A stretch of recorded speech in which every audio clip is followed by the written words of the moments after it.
Welcome to the RC Community Sticker Project, brought to you by Fast Freddy RC. In today's video, we're doing a shout-out to Greenhawks RC. Awesome blokes, hilarious videos, and great projects.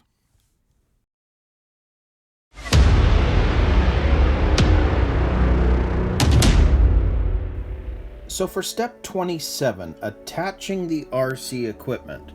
Well, this is where we're going to put down the receiver, the ESC, and put on the on-off switch, attach the motor, and then the piece that's going to go for the antenna.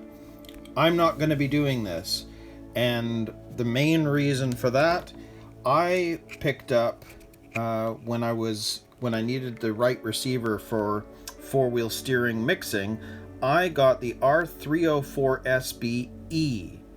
The E means that there is no external antenna. It is all inside this box. So there's no need for me to put that on there because there isn't one. Now they tell you that using this limits the range slightly. Well, that's one of the reasons why I got it. I'm curious to see if that's true. And if it is, how bad is it? But I got the feeling it actually doesn't really affect it that much, but we will see. Anyway, that's the reason why I'm not going to be using that. But the other thing to make note of is notice that the on-off switch, you use double-sided tape to attach it to the chassis. Now, in most Tamiya kits, there's a plate and you have to screw it in. And one of the things that I find is there's a lot of people that message me after I've done these build videos and go, I can't do it the way you said because mine came with a Hobbywing speed controller and it won't fit. Well, this is the first time I've seen a kit where I don't think it's going to matter whether you have the Tamiya or the Hobbywing because you just stick it down with double-sided tape. And as everything is so close, the lead from the ESC is going to be short enough or long enough to actually put there. So we'll see as we go along. But I think that's another aspect of this kit that's kind of cool. It doesn't matter what speed controller you have, the instructions should be the same for everyone. Anyways, I'll set this up and we'll put this all on. So in the end, this step is going to be both 27 and 28. Because once I started to set all this up, I became very disappointed. Because I had explained that this whole setup would probably take care of the Hobbywing speed controller issue that many of you discover. Well, the cable that runs off of this is so short that there's no way that you can put the ESC there and expect the on-off switch to run over here. And I tried putting it over here. Just switch the receiver and the ESC.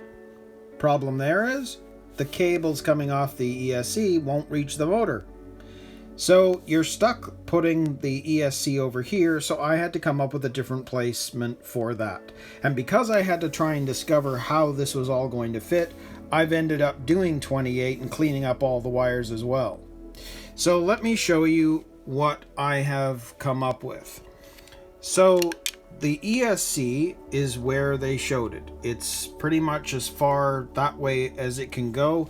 You can see here there's a sort of a lip and they're showing it a little further back. Well, I've put the ESC just on the other side of that lip, which I don't know if you can actually see in there. No, it's too similar and too dark. So the ESC is here, and then they showed the receiver going right beside it.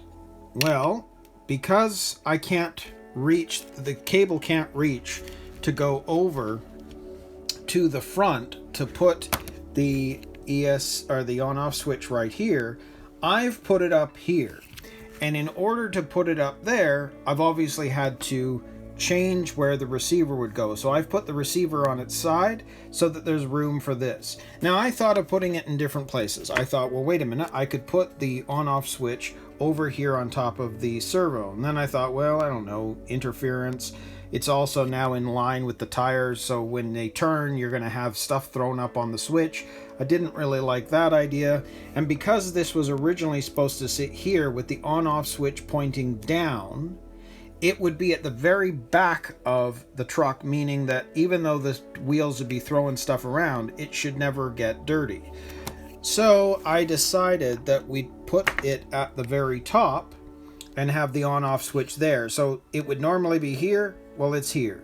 And it still means it's facing backwards. So, you know, most of the dirt and grime, water, and so on shouldn't affect it. And this is, as you can see, the 1060 is a waterproof brushed speed controller. So I don't think it'll matter too much. So I've put it there. So ultimately, we've got our ESC here, we've got our receiver here, and the on-off switch there. Now, you can see here that they showed you, in terms of how to attach everything and clean everything up.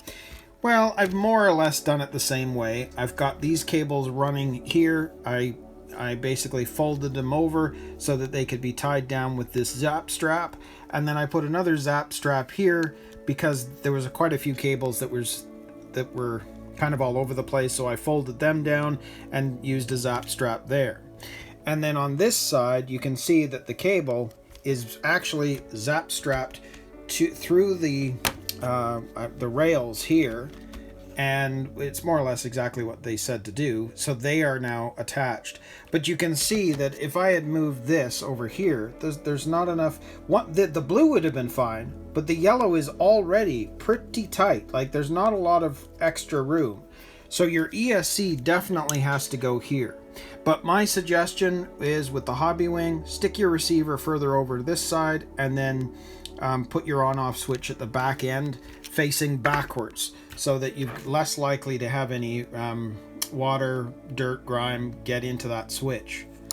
So that means that is done. We're all set and ready to go. So 27 is done. 28 has been finished. So now we're going to move on to step 29 and attach the battery cover.